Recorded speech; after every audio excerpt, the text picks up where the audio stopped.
Have you ever stopped to think about why it's so hard to root against Alicent? There's a reason for that. From the very first episode of House of the Dragon, we were placed in an uncomfortable position. Two women who were once best friends, who grew up together, who shared secrets under the moons of Westeros, and who are now sending dragons against each other. And the problem, the real problem, is that neither of them is completely wrong. Neither of them is completely right. And that's exactly what makes this war one of the most unsettling ever put on a screen. So today, we're going deep on this. No surface-level takes, no picking a side just to pick one. We're going to understand where each of them comes from, what each of them stands for, and why that question, who's right, might be far more dangerous than it seems. Take a breath, because this is going to make you question everything you thought you knew about this story. Let's start with Rhaenyra. She was born with the weight of the world on her shoulders. Viserys' only child, raised to be heir to the Iron Throne, she spent her entire childhood being shaped for a destiny the kingdom itself never wanted to accept. Not because she was incapable, not because she was weak, but simply because she was a woman. And here is the first point a lot of people overlook. Rhaenyra didn't choose this fight. She was placed in it. Viserys named her heir, demanded that the lords swear loyalty to her, and then let everything fall apart. He married Alicent without telling his daughter. He allowed Alicent's children to grow up as rivals. He stayed passive while the entire court whispered that a woman would never rule. Rhaenyra spent years trying to be what her father wanted her to be, and at every step she took, someone was there to knock her down. Do you feel that? That feeling of running on a treadmill that never stops, of having to prove you deserve something that was already supposed to be yours? She made mistakes, of course she did. Her choices with Harwin Strong, the way she handled certain alliances, the arrogance that crept in over time, all of that is part of the picture. But the core of what Rhaenyra is fighting for isn't about herself. It's about a word given, about the oath the lords made, about the fact that if you promise something and break it out of convenience, what is any future promise even worth? Deep down, she's fighting against the idea that women are disposable when power is on the line. Now, put yourself in Alicent's shoes for a second. Imagine being taught from childhood that your worth lies in being useful, that your father, Otto Hightower, one of the most ambitious men in Westeros, used you as a piece on a political chessboard without ever asking if you wanted to play. You were pushed into the chambers of a widowed king while still a teenager. You became queen, you had children, you dedicated your entire life to an institution that never gave you a choice. And in the middle of all that, you have a friend, your best friend, the only person with whom you can truly be yourself, until the day she betrays you. Because that's how Alicent experiences the moment she discovers Rhaenyra lied to her about Daemon. Not as political gossip, like a knife from someone you loved. After that, everything Alicent does passes through that filter. She was betrayed.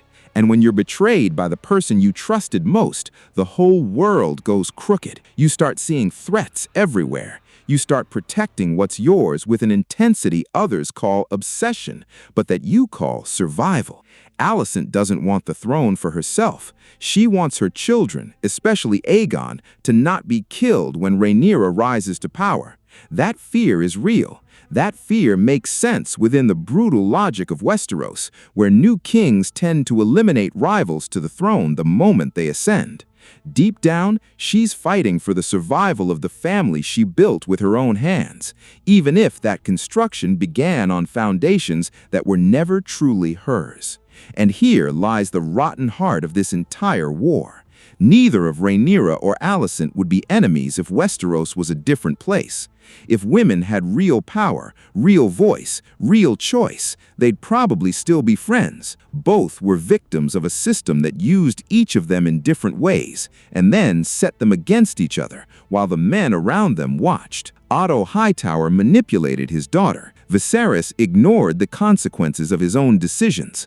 The lords who swore loyalty to Rhaenyra abandoned her when it was convenient, and the two women at the center of it all paid the price for that.